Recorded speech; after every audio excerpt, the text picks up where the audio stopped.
We're going to use the power of Photoshop to give our set some really cool lighting effects. And we're going to do this by creating a new document in Photoshop that's going to match the size of our stage.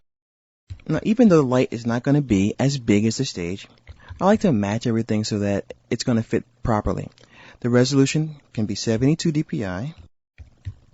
And we're going to be in our RGB color mode and make sure the background is transparent. Click OK.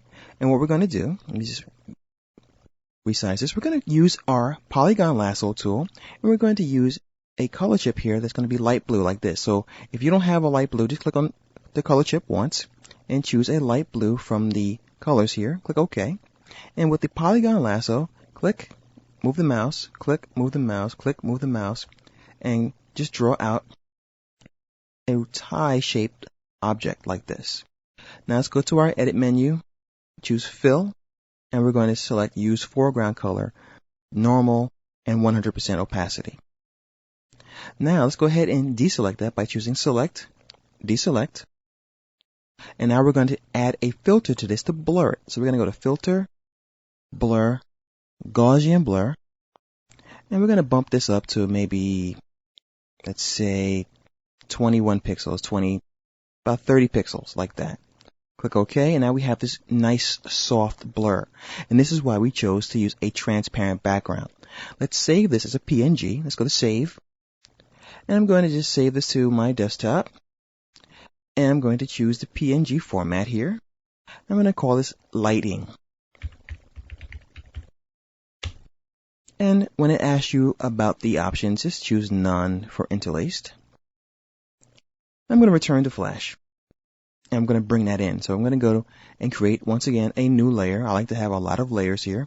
I'm going to lock my catwalk layer. And as you see, I tweaked it. I'm going to call this lighting. And we're going to import that PNG.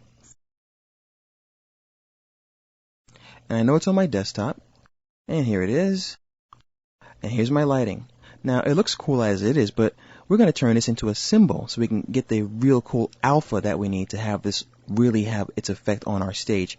So let's go ahead and press F8 and just turn this into a symbol called lights. And now, as a symbol, we can change the alpha by going to this control here, choosing alpha, and decreasing it. See how cool that is already? It's already at 60%. I'm going to bring this to about 50. And as you see, I have this cool lighting effect.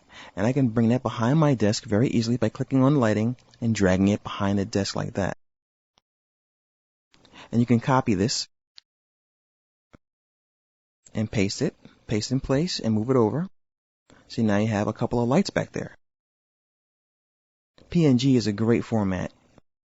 Now we have our set ready for our star, who is located on his own layer. We can just drag this layer right on top of everything, and there's our character. And we can put him behind the desk as well, and he's ready to animate.